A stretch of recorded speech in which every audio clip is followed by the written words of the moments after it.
Vamos a Génesis capítulo 11.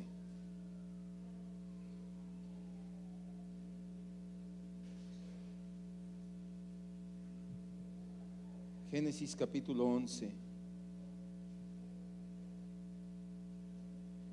No, mejor lo pongo acá también.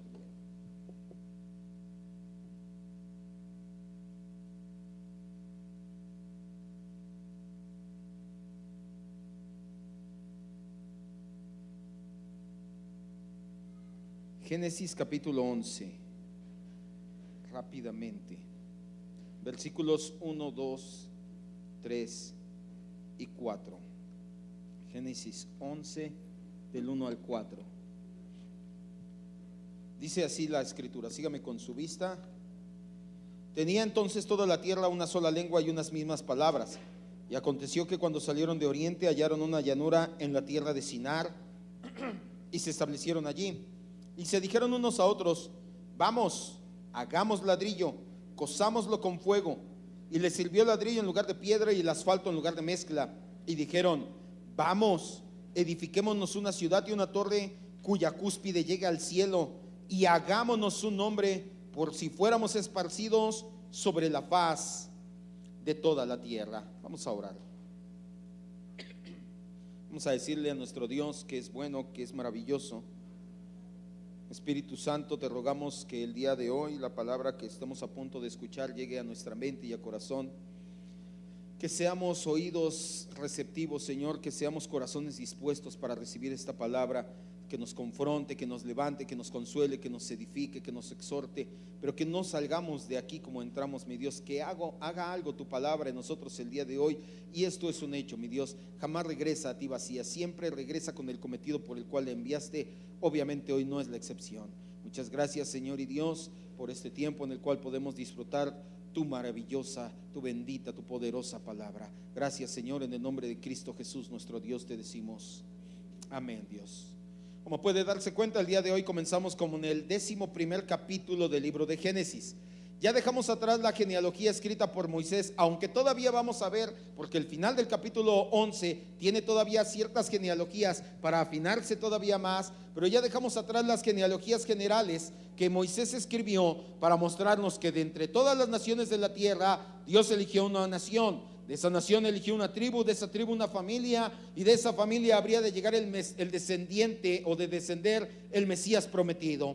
Es importante recordar que el relato de la Torre de Babel pertenece a la historia de los hijos de Noé. De hecho, comienza con el versículo 1, dice: tenía entonces. Es decir, el relato que estamos leyendo es poco después de que sucedió el diluvio. Algunos consideran que 100 años, ahorita lo vamos a volver a ver.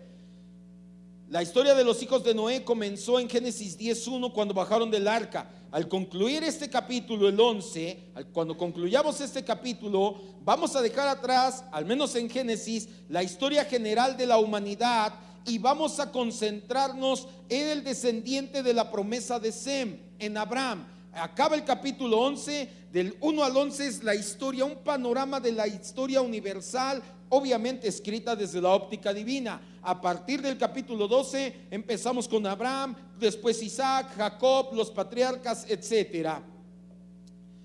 Lo que antecede ha sido para explicar la dispersión de las naciones y el origen de los diferentes idiomas y dialectos y la relación de estos con la descendencia de la promesa. ¿Por qué escribe Moisés la historia de la Torre de Babel? Porque quiere que nos demos cuenta de dónde salieron tantos dialectos, naciones, tribus, idiomas, y qué tiene que ver con la descendencia que es Abraham. Este acontecimiento parece desarrollarse, como te decía, 100 años después del diluvio. ¿Cómo lo sabemos? Porque Peleg nació aproximadamente en ese tiempo, 100 años después. Y acuérdate lo que te dije, Peleg, su nombre significa separar o dividir, y él nació en esa época. Esta historia, la Torre de Babel, es un recordatorio de la inclinación del corazón humano a la arrogancia y la desobediencia.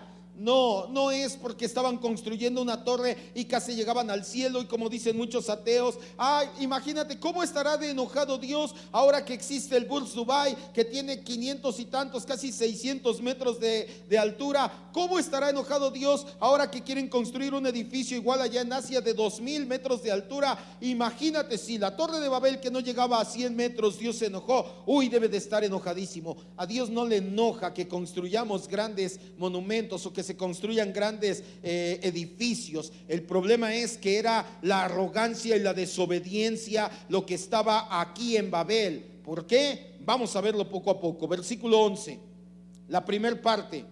Tenía entonces toda la tierra una sola lengua. Los que salieron del arca eran los hijos de Noé y sus esposas. Todos obviamente hablaban el mismo idioma. Es de esperarse, por lo tanto, que sus descendientes también hablaran la misma lengua. Lo mismo sucedía al principio, pues todos los hombres tenían una misma lengua y un mismo vocabulario. Adán y Eva tenían el mismo idioma. Abel, Caín, Set, Enos, todos sus hijos tenían, Matusalem, Noé, el mismo idioma. Llega Noé, sube al arca con su esposa, sus nueras, sus hijos, bajan del arca, siguen con el mismo idioma. La siguiente parte del versículo: y unas mismas palabras. Además, los hombres usaban el mismo conjunto de palabra escrita. Esto parece sugerir que poseían una unidad espiritual y cultural. La historia de Génesis 11 tiene que ver con la rebeldía del hombre, porque escogió la planicie de Sinar como su lugar de habitación, en un abierto desafío a la autoridad de Dios. ¿Qué le dijo Dios a Sem, a Cam y a Jafet? Multiplíquense y llenen un pedacito de tierra. Así les dijo. ¿Qué les dijo? Llenen algo de tierra. ¿Qué les dijo? Llenen toda la tierra. ¿Y qué se voltearon a ver Nimrod con ellos? Que dice que nos quedemos aquí. Por eso es que fue una abierta rebeldía en contra del plan de Dios. Dios les dice: llénenme toda la tierra está diseñada para que ustedes la gobiernen. Y los habitantes y los constructores de Babel dicen: me quiero quedar aquí, lo que Dios diga me tiene sin cuidado, voy a hacer lo que yo quiera. Por eso es que es un monumento a la rebeldía, no porque a Dios le enoje que construyamos edificios altos. Surge una pregunta, no sé si usted se lo ha preguntado: ¿cuál era el idioma original? Todos tenían un idioma y una lengua. ¿Cuál era el idioma original? ¿Será, como dicen algunos mesiánicos y judaístas, que era el hebreo? Yo, en la iglesia donde estuvimos, hubo un tiempo en el cual se metió mucho al judaísmo. De hecho, no sé si todavía viva, tal vez usted ha escuchado de hablar de él, y si no, vaya y búsquelo. ¿Quién es? No, sus enseñanzas. Dan Ben Abraham, uno de los pioneros del mesianismo aquí en México. Fue, no recuerdo qué aniversario, imagínense, era un aniversario de la iglesia, y creo que fue viernes, sábado, y el viernes hubo servicio en la noche, el sábado servicio en la noche, y el domingo servicio en la mañana y en la noche, y en los cuatro, si no estoy mal, enseñando Dan Ben Abraham acerca de judaísmo, de judaizar a la iglesia. Y entre algunas de esas cosas decía que tenemos que orar en hebreo, porque el hebreo es el idioma de Dios. Y entonces a muchos no nos pareció eso. Ya cuando esto tergiversó peor, estuvo mucho peor. Yo no estuve ese día, ya se lo he platicado, pero desde el púlpito, uno de los pastores que se quedó ahí, que se abrazó fuertemente al mesianismo, desde el púlpito dijo: Jesús no es Dios, Jesús es el hijo de Yashem. Y entonces eso, si yo escucho eso, si usted escucha eso un día salir de aquí, usted se tiene que parar e irse a buscar otra iglesia. Yo no puedo decir que Jesús no es Dios, al contrario, Cristo es nuestro Dios. Amén. Pero ¿cuál era el idioma original? ¿Será el hebreo el idioma de Dios? Ciertamente no podemos decir que Dios tenga un solo idioma, mucho menos que sea el único que entiende o en el cual responde las oraciones, porque eso sí decía Dan Ben. No, sí, Dios entiende los idiomas, pero ¿quieres que responda tu oración? ¿Quieres una oración más conectada, directa con Dios? Empieza, y por eso es que muchos mesiánicos te ven y shalom, hermano, y Hashem, y nada que ver. De hecho, te oye un verdadero judío y dice: ay, de verdad que así como el anglicalismo, que tomamos ciertas palabras del inglés y ya las hicimos a nuestro modo. ¿Sabía que no es bistec? Es beef stick, que es un corte de carne, es la carne magra, beef stick. Pero ¿cómo le decimos en México? Viste. Yo quiero viste. Te oye un estadounidense, alguien que sabe carne, y dice viste. Lo mismo con los mesiánicos, nos oyen llegar y Shalom, Hashem, y dicen, ay, esto. Obviamente no es el idioma de Dios. Dios responde en todos los idiomas. Es una insanidad bíblica que viola al Dios omnisciente. Si alguna vez nos hemos preguntado cuál era el idioma original del ser humano, ciertamente no somos los primeros en hacerlo. Hace siglos se creía que los niños nacían con la capacidad innata de desarrollar y expresar ese lenguaje. Lo llamaban la lengua adámica, pero decían que la intervención de los padres, familiares y las demás personas que estaban a su alrededor en su lengua natal los desviaba. Es decir, mis hijos hablan español porque yo hablo español, y como nacieron tenían el potencial de hablar la lengua adámica, pero me escuchaban hablar en español, se fueron al español. Lo mismo con los de inglés, francés, alemán, etcétera. Hace 5 siglos, poco más, Federico II de Hohenstaufen, emperador del Sacro Imperio Romano, rey de Sicilia y de Jerusalén, mandó a unas nodrizas a educar 30 niños. Él levantó algo así como un hospital, las mejores condiciones, no les falta nada, está limpio, está perfecto. Solamente les doy una instrucción: no pueden hablar ni interactuar con esos bebés recién nacidos, recién destetados, 40 días o más, y los tenían ahí y les decían: no les puedes dirigir la palabra, no les puedes darle comer y decir mi vidita, ni sonreír, nada. Déjalos que ellos crezcan y que empiecen a expresar la lengua adámica. Como resultado de este experimento que impidió una relación afectiva normal, los niños comenzaron a morir a las pocas semanas. El que más vivió fueron 3 años y jamás dieron señas de lenguaje adámico. Lo único que hacían esos niños, los pocos que ya llegaron a una edad en la cual medianamente ya tendrían que empezar a expresar algo, era balbucear. Ya, no expresaban nada más y murieron. Se explicó en su momento que hubo una epidemia, a pesar de que el lugar estaba completamente limpio y estaba bien ordenado. Dijeron: no, debió de haber habido alguna epidemia, por eso se fueron muriendo como fichitas de dominó, y estos que tardaron más, pues tardaron más en enfermarse. Más de 6 siglos después, Spitz, un psicoanalista de la época de Sigmund Freud, descubrió que la causa real era la ausencia de estimulación benigna para los pequeños niños. ¿Qué significa esto? Que como nadie les habló, nadie les hizo gestos, nadie los abrazó, nadie les dijo que los querían, los niños murieron por falta de amor, literalmente. Somos seres afectivos, somos seres que necesitamos amor. Cuando estamos enfermos, todavía más.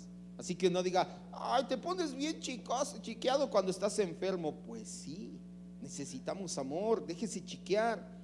Peor aún cuando estamos convalecientes en un hospital, en la cárcel o en tribulaciones. Esa necesidad de amor no desaparecerá cuando estamos en estos conflictos. Por el contrario, aumenta. Por algo el Señor Jesús nos mandó visitar a aquellos que sufrían esa penalidad. Mateo 25, 34 al 40.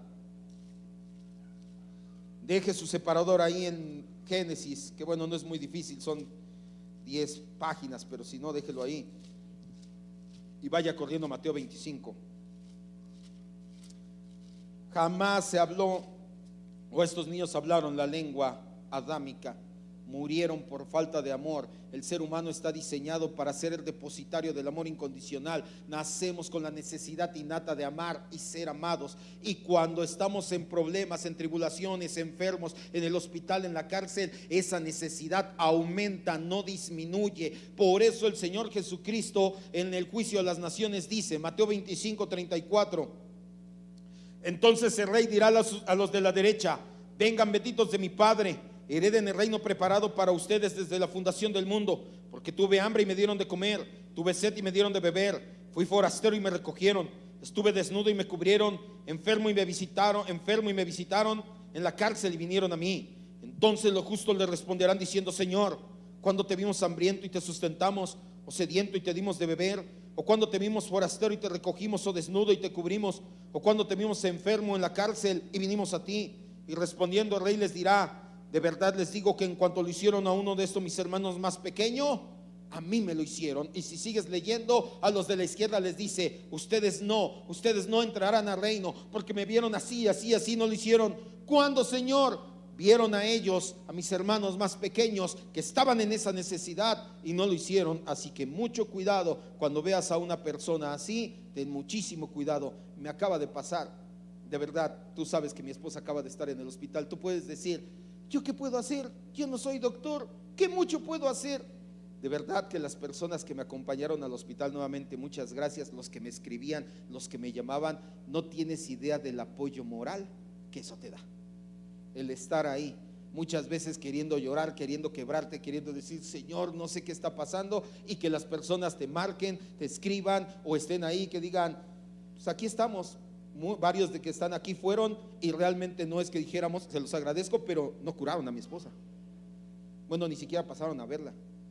Y aún así, al menos a mí y yo a ella, fue muchísima bendición. Así que no menosprecies el visitar a alguien que está en el hospital, que está en la cárcel, que está en necesidad. Para responder la pregunta: ¿cuál es la lengua adámica? Pese a lo que digan los mormones, porque ellos también dicen que tienen y que descubrieron la lengua adámica, los mesiánicos o cualquier secta, nadie lo sabe. No hay suficiente evidencia para saberlo. Es algo que vas a tener que esperar hasta llegar a la presencia del Señor. Ya cuando estés de aquel lado de la eternidad, ya le preguntas cuál es la lengua original. Versículo 2. Que si yo ahorita te digo es tal, te voy a estar mintiendo.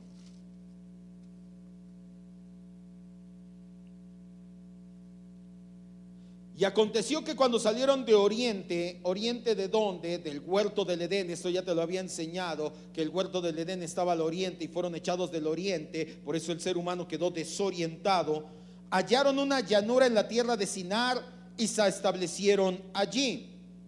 Ya sabemos que al terminar del diluvio, el arca reposó en los montes de Ararat, la actual Armenia. Fue allí donde partieron hombres y mujeres para encontrar un lugar de residencia. Bajaron del arca allí en los montes de Armenia y se empezaron a diversificar. El mandato de Dios, ya también lo sabemos, era que se esparcieran y llenaran toda la tierra. Pero los hombres lo desobedecieron. Encontraron la fértil y bien irrigada planicie de Sinar y decidieron quedarse allí. Llegaron y dijeron: mira, aquí hay un río, el Tigris. Y mira toda esa planicie, todo ese valle y todo aquí dice llanura, porque no es lo mismo un valle que una llanura. Toda esa llanura, ¿cuál es la diferencia? El valle está hundido, hay cerros alrededor y está hundido. La llanura no hay cerros y está todo plano. Y dijeron: mira, acá hay otro río, el Éufrates, y está todo planito, vamos a quedarnos aquí. Evidentemente la cabeza de aquel grupo, ya te lo dije la semana pasada, antepasada, era Nimrod, quien dio comienzo al reino de Babel, Erech, Akkad y Calne, es decir, todo un imperio. La expresión "se establecieron allí" señala precisamente lo contrario al mandato de Dios. Nuevamente, versículo 2. Y aconteció que cuando salieron de oriente, hallaron una llanura y se establecieron allí. Esa frase, esa palabra es importante, porque te está diciendo: desafiaron a Dios y dijeron: aquí nos quedamos. La desobediencia a la orden de Dios hizo que el Señor los esparciera de manera judicial. Lo vamos a ver la próxima semana. Dios no fue un capricho, Dios bajó, hizo un juicio y ejecutó el juicio. De esto debe enseñarnos que el Dios soberano debe de ser obedecido siempre. Solo como una explicación extra: Sinar es la llanura, un terreno plano, si acaso con ligeras ondulaciones, que se extiende por grandes áreas, como te decía, entre los ríos Tigris y Éufrates. De ahí provienen los babilonios y los caldeos, Babel y Ur. Cada vez que tú leas en la Biblia, ¿por qué te digo esto? Que leas Sinar, que leas Ur, que leas caldeos o que leas Babilonia, es prácticamente lo mismo. Son 4 maneras de referirse al mismo territorio. Para que se entienda, nosotros vemos el Valle de México, que es desde la salida a Puebla, de la salida a Pachuca, de la salida a Toluca, de la salida a Cuernavaca, y me falta otra. ¿Cuál es la otra salida? Puebla, ya la dije. Bueno, tú ves, ¿mandé? Sí, va. Ese es el Valle de México. Entonces, esa sería la planicie de Sinar. Y en el Valle de México está el Valle de Chalco o Valle de Jico, está la zona norte, está. Entonces, algo así era, para que cada vez que tú leas en tu Biblia y digas Sinar, Ur de los caldeos o Babilonia, entiendas por qué todos significan no lo mismo, pero sí la misma región. ¿Sale? Versículo 3.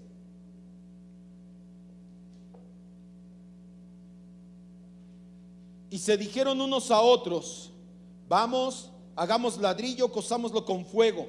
Y les sirvió el ladrillo en lugar de piedra y el asfalto en lugar de mezcla. Tiempo después de haberse establecido en las planicies de Sinar, hombres y mujeres se exhortaban unos a otros con el fin de construir una ciudad y una torre. Las palabras vamos, hagamos, cosamos, edifiquemos, hagamos nuevamente, todas estas formas verbales están en un imperativo resolutivo. ¿Qué significa esto? Que en el idioma original que se escribió no estaban diciendo: oye, ¿cómo ves si aquí nos quedamos? Vamos a hacernos algo aquí. No, es un imperativo resolutivo. Significa que no preguntaron, no oraron, no dijeron si estaría bien. Ellos simplemente, a pesar de que Dios dijo no, ellos tomaron su propia decisión y dijeron: aquí lo voy a hacer. Yo no estoy preguntando, vamos a hacerlo, vamos a edificarlo, vamos a coser ladrillo y vamos a hacernos aquí nuestra casa. La ciudad que edificaron era similar a los templos torre. Tenemos mucha información porque no fue la única torre que se levantó. Hay muchos templos torres de origen sumerio y asirio que se conocen como zigurats. Estas zigurats parecen un edificio moderno de 28-30 plantas. Llegó prácticamente a 90 metros de altura y su base un poco más de 90 metros, es decir, era una pirámide poco a poco escalonada que tenía como principal función la religiosa. A partir de ahí el ser humano no me va a dejar mentir. ¿En dónde se construyen los altares y las iglesias? En los lugares altos. Siempre buscas un lugar alto.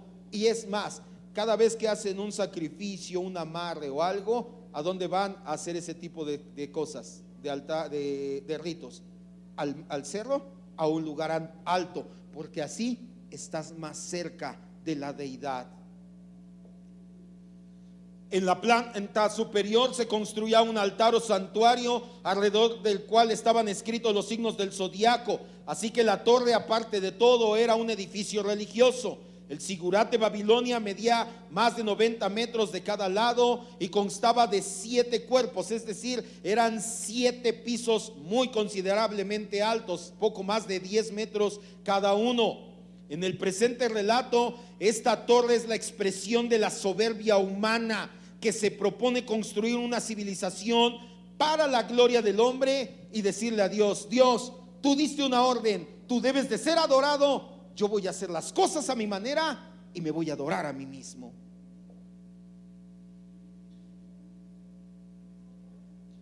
La repetición del verbo exhortativo vamos de los versículos 3 y 4 reflejan un espíritu de mutua determinación. No fue que obligaron a nadie. El hecho de construir una ciudad, ahora también, ponga mucha atención, no era algo nuevo. ¿Quién también ya había construido una ciudad? En Génesis 4:17. Que le dijeron: te condeno a vivir errante toda tu vida. Y en lugar de vivir errante como nómada toda su vida, dijo: no, yo quiero construirme una ciudad. Caín. ¿Se acuerda que Caín fue el castigo de Caín? Que Dios le dijo a Caín: vas a vivir ahora errante en la tierra de Nod, errante, no vas a tener una ciudad. Y Caín era un ¿qué? Un rebelde. Y dijo: pues si Dios dice que me tengo que quedar, que tengo que viajar a todos lados, pues ahora yo me quedo aquí y yo construyo una ciudad. Y de ahí mucha gente empieza a decir: no, construir grandes ciudades es malo, eso no es bueno, no, porque eso es una rebeldía. Nada que ver. No era la primera vez que se construía una ciudad.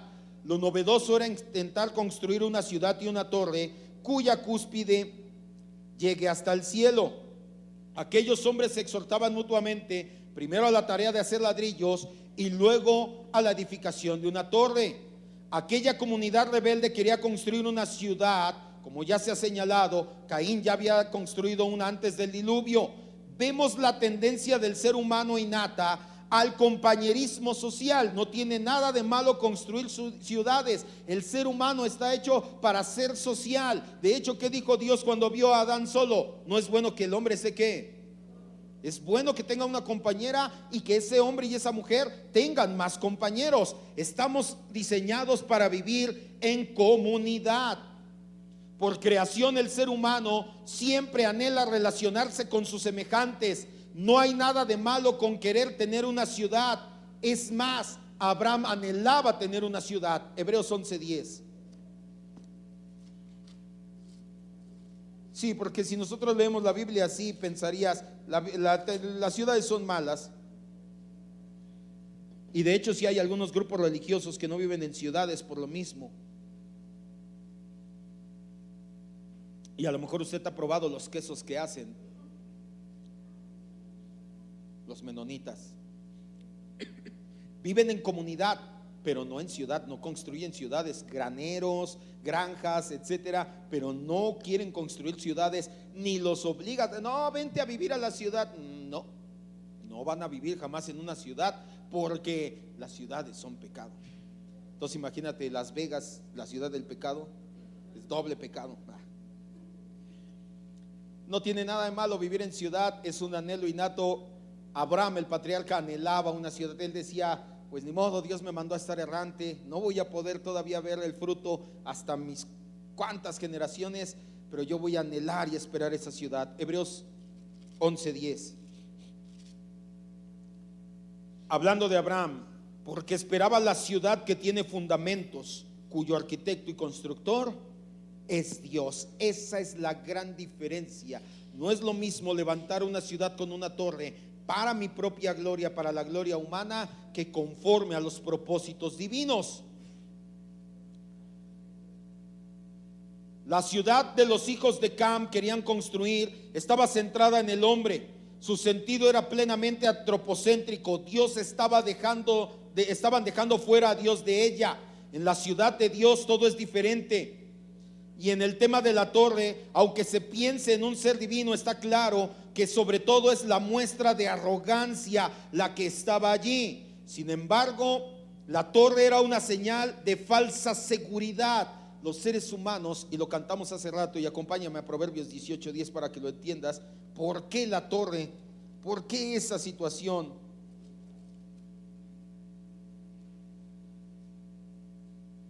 No es lo mismo la ciudad de Dios que la ciudad pagana. No es lo mismo Jerusalén que Babilonia. No es lo mismo hacer las cosas conforme al modelo de Dios que como a mí me da la gana. No es lo mismo construirme una torre para sentirme seguro. Mucha gente se construye torres, y mucha gente su torre es su dinero, otra su torre es su familia, otra su torre es, y ponle el nombre que quieras. ¿Qué te da seguridad? ¿Qué es lo que te hace sentir bien? ¿Qué es lo que te hace sentir y decir, ay, gracias, no me va a mover de aquí nada? El que tienes dinero, el que tienes familia, el que tienes casa, el que tienes salud, esto, lo otro, o Cristo. ¿Quién es tu torre? ¿Qué dice Proverbios 18:10? De aquí viene el cántico. Torre fuerte es el nombre del Señor, a él correrá el justo y será levantado.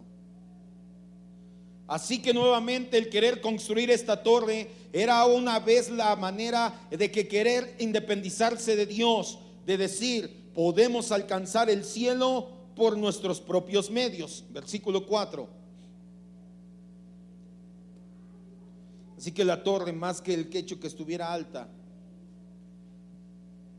demuestra la independencia de Dios. Sí, hay una torre fuerte, sí, Adán nos enseñó y nuestros padres y Noé nos dijo cómo hacer y construyó un altar bajando del arca, pero yo quiero así. Y dijeron, vamos, edifiquémonos. Cada vez que encuentras esto, el vamos, edifiquemos, etcétera, ya te dije, es un imperativo resolutivo. Edifiquémonos una ciudad y una torre cuya cúspide llegue al cielo, y hagámonos un nombre, por si fuéramos esparcidos sobre la faz de toda la tierra. La expresión que llegue hasta el cielo es característica de un proyecto desmesurado que pretende traspasar todo límite. Sí, ya han construido torres, ahora quiero una mucho más alta. La frase hagámonos un nombre, por si fuéramos esparcidos sobre la faz de la tierra, era una declaración desafiante que pone de manifiesto la duda de que hubiese alguien capaz de esparcirlos sobre la faz de la tierra.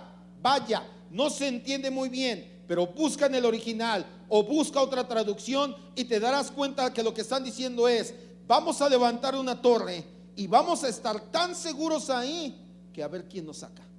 Dios mandó que nos fuéramos y nos esparciéramos. A ver, oblígame.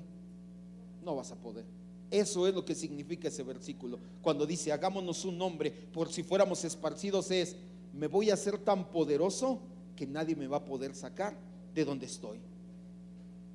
El pecado de esa gente fue muy similar al pecado de Adán y Eva, porque también traspasaron los límites de la prohibición divina. Dios le dice a Adán y Eva: de ese árbol no coman, y traspasaron. Dios les dice a los habitantes: construyan, vayan por todo el mundo, y ellos construyeron una ciudad. La torre es un símbolo de la humanidad en contra de la autoridad y soberanía de Dios. El deseo de ellos estaba expresado en la frase: hagámonos un nombre. Es decir, no necesitamos a Dios, con nosotros nos basta. Según el texto bíblico, el propósito de los que se dieron a la tarea de edificar la torre era hacerse poderosos ellos mismos. Buscaban la grandeza y la gloria del hombre por encima de la grandeza y la gloria de Dios. Puesto que la torre tenía connotaciones religiosas, la idea de que el hombre fuese igual a Dios persistía. ¿Qué te estoy diciendo? ¿Qué nos dice el texto? Que cuando la serpiente le dijo: no morirás, sino que serás como ¿quién? Ellos lo trajeron y dijeron: oye, pues si yo puedo ser un Dios, ¿por qué tengo que adorar a Dios? Me voy a construir una torre y me voy a adorar a mí mismo. No porque literalmente se pusieran una foto ahí y dijeran Olaf, Olaf, sino porque decía: mírame, aquí necesito, soy bueno, tengo todo, nadie me puede quitar de aquí. Si alguna vez has pensado así, estás en la torre de la arrogancia. Los seres humanos estaban centrados en sí mismos, como demuestran la frase vamos, edifiquemos, hagamos. Además, querían estar unidos para no ser esparcidos de nuevo. Era otra vez un desafío al mandato de Dios de llenar la tierra. Esta actitud desafiante y desobediente de parte del hombre trajo un juicio de Dios, lo vamos a ver la próxima semana, en el cual confunde su lenguaje y tienen que irse sí o sí. Es una gran paradoja que los hombres quisieran edificar una ciudad y una torre para mantenerse unidos, y hoy en día, ¿dónde encuentras unidad en el ser humano? Ni en la escuela, ni en el trabajo, ni en muchas iglesias, ni en ningún lado encuentras unión muchas veces. El corazón del ser humano está lleno de celo, envidia, egoísmo, vanidad y codicia. Desde siempre la humanidad ha estado implicado en guerras y la unidad entre naciones sigue ausente. Tampoco hay unidad en el campo religioso, a pesar de que muchos gritan unidad, unidad, lo que quieren es ecumenismo. Yo sí estoy en favor de que haya unidad. Hay muchas iglesias, no somos la única de sana doctrina, que no hacen las cosas como nosotros, o nosotros no hacemos las cosas como ellos, como lo quieras ver. Yo sí los veo como nuestros hermanos, espero que ellos también nos vean así. Pero el problema con la unidad no es que ellos no sean nuestros hermanos. El problema es que muchas veces quieren sacrificar doctrinas fundamentales del cristianismo en pos de la unidad, y eso no se puede, no se debe de hacer jamás. En resumen, el propósito de los edificadores de Babel era la unidad, pero su programa era un esfuerzo concertado que tenía como principio la gloria humana. El resultado final sería un reino fraudulento en el cual el Dios soberano estaba ausente. El acontecimiento de la Torre de Babel tuvo que haber sido algo sorprendente. La humanidad pasó de tener una sola lengua a tener muchos idiomas. Lo peor fue que pasaron de comunicarse entre sí a que ninguno se entendía con su compañero. De todas las narraciones en el libro de Génesis, esta es de las más sorprendentes. Lo ocurrido en la Torre de Babel fue un intento organizado de usurpar la autoridad de Dios, algo que Dios no puede dejar impune en el hombre. Ese esfuerzo organizado contra Dios es lo que diferencia a Babilonia, que es la cotidiana rebelión contra Dios. Después del diluvio, la gran encarnación institucional de la sociedad satánica, y eso lo vamos a ver tal vez después, fue la Torre de Babel. Babel representa, en pocas palabras, al Estado que quiere usurpar el lugar de Dios. No es nuestro tema, ya después tal vez tengamos tiempo. Babilonia, de ahí viene Babel, representa la religión organizada contra Dios, mientras Jerusalén representa la iglesia de Cristo. Por otro lado, sin embargo, en ningún otro pasaje se ve más claramente la soberanía de Dios en los asuntos del mundo como se ve aquí. Véame y entienda. Ya vamos ahorita a una cita para que se distraiga, se despierte un poquito, como decía mi hermano. Vemos en Babel una situación tan tremenda en la cual el ser humano, dices, se torcieron como no tienes idea, la responsabilidad humana, y al mismo tiempo vemos la soberanía de Dios por sobre todas las cosas, así como lo hizo con Judas. Si no hay Judas, no hay cruz del Calvario, y si no hay cruz del Calvario, no hay salvación. A pesar de todo lo que hicieron en Babel, lo vimos la semana pasada, Dios ya tenía un plan con una nación. ¿Con cuántas? Con muchas naciones, con todas, pero que fueran muchas. Vemos la desobediencia humana, pero por encima de la desobediencia humana vemos la soberanía de Dios. Dios está en control de todo. Dios está en su trono siempre. La Torre de Babel es la expresión de la soberbia humana que se propone construir una civilización sin tener en cuenta a Dios. Vamos a dos citas, Ezequiel 14 y Ezequiel 28.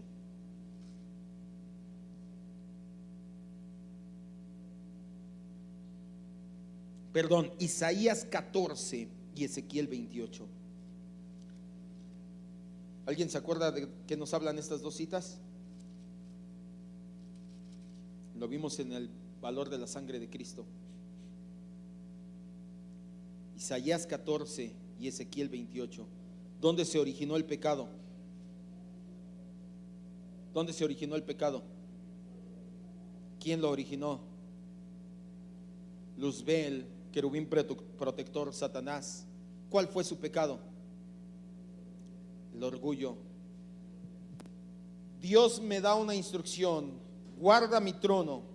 Y yo digo, él dice, no, yo quiero sentarme en ese trono.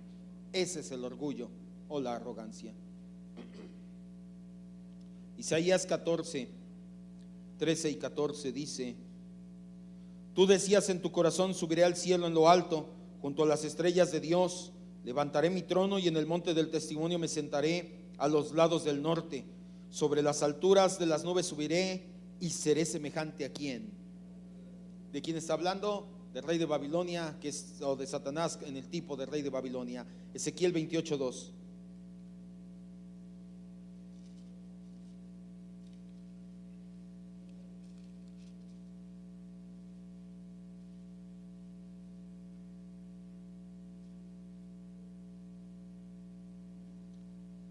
Ezequiel 28, 2.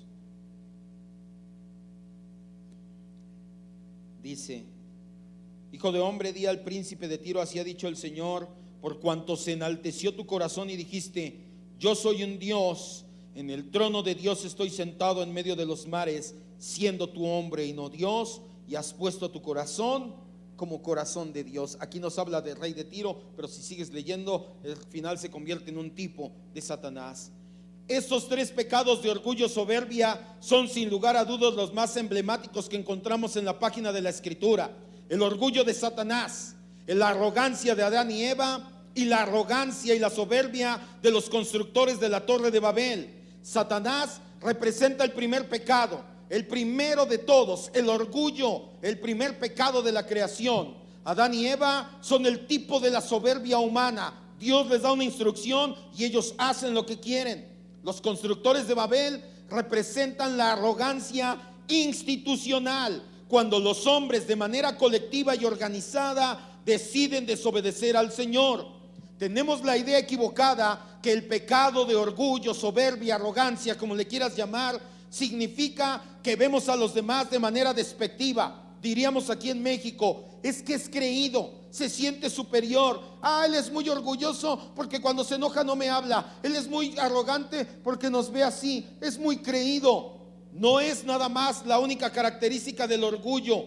En este caso fue mucho más allá. Tanto Satanás, Adán, Eva y los constructores de Babel pensaron que eran superiores en sabiduría al Dios de toda la gloria, y esa es la arrogancia en su punto máximo. Ellos dijeron: Dios dice que no me siente en su trono, Dios dice que no coma de ese árbol, Dios dice que me disperse entre toda la tierra. Yo soy más sabio que Dios, no le voy a hacer caso a Dios. Esa, ¿se acuerda que lo vimos con Sodoma y Gomorra? Es la arrogancia que consumada. Es lo máximo que puedes tener de arrogancia. No es necesario que seas una persona creída, no es necesario que tengas sentimientos de superioridad de ningún tipo. Pero yo no me siento superior a nadie, ni intelectual, ni económica, ni culturalmente. Yo no soy orgulloso, pastor, porque cuando se enoja mi mujer hasta le ruego: no me dejes. Puedes ser orgulloso y no necesariamente porque no hagas o hagas estas cosas. El ser orgulloso es algo innato en el ser humano, aún entre los creyentes. Y al igual que los ejemplos mencionados, muchas veces creemos que somos más sabios que nuestro Señor y Dios. Muchas veces creemos que sabemos cómo vivir mejor, de una manera diferente y mejor a la que Dios ha establecido. Muchas veces queremos vivir el cristianismo a nuestra manera, sin congregarnos, sin comprometernos con la iglesia local en la membresía, sin respetar el día del Señor como santo, y síguele con tantas enseñanzas que hemos tenido, y tú dices: sí, pero a mí me gusta más a mi manera. Eso es orgullo. Pero yo no me siento más que nadie. Sí, te sientes más inteligente y más sabio que Dios, porque Dios dice en su palabra: así es como se vive el cristianismo. Y tú dices: no, yo no voy a, lo de la membresía, lo de ofrendar, no, yo lo voy a hacer a mi manera. ¿Cómo se llama eso? Orgullo. En nuestro matrimonio queremos vivirlo como nos da la gana, no honramos el pacto matrimonial. El hombre no es proveedor del hogar, la mujer no se quiere sujetar, los hijos no obedecen a sus padres. Es que mi papá no es buen creyente, es que mi papá no es creyente, es que mi papá no estuvo, es que mi mamá esto. Es que Dios dio un orden establecido en la familia, pero nosotros creemos que podemos más que Dios y decimos: no, el orden está bien, pero yo lo voy a hacer a mi manera.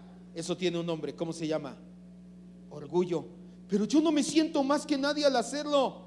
Tal vez no te das cuenta, pero te sientes más sabio que Dios. Queremos vivir sin cumplir el mandato cultural, no queremos trabajar permanente y honradamente, pero pensamos que mi manera es la mejor. Así como Satanás hizo las cosas a su manera y trató de usurpar el trono del Señor en lugar de guardarlo, así como Adán vivió a su manera y comió del fruto prohibido, marcando su independencia del Señor, así como los moradores de Babel se deslindaron del mandato de llenar la tierra y prefirieron hacer las cosas a su manera, edificando una torre y centralizando sus vidas en torno a ella, así nosotros muchas veces tratamos de vivir la vida como nos da la gana, cuando para cada aspecto de nuestra vida Dios te dice: así. Porque no hay ningún aspecto de nuestra vida en la cual Dios no diga: así se vive. Pero es que yo no sé, se llama pecado por hierro.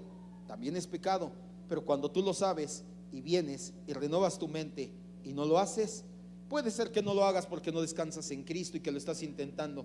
Pero cuando definitivamente dices: no, yo estoy más cómodo así, a mí me gusta más así, a mí me ha funcionado así, tú estás pecando de orgulloso y arrogante. Póngase sobre sus pies. Cada vez que hacemos las cosas a nuestra manera y no a la manera de Dios, pecamos de orgullosos y arrogantes. No hay más. Cierre sus ojos, vamos a orar, vamos a dar gracias a nuestro Dios. Como te dije, son los 3 pecados más simbólicos que encontramos en la Escritura. Hay muchos más y los vamos a ver. Hasta Abraham mismo cometió varios pecados.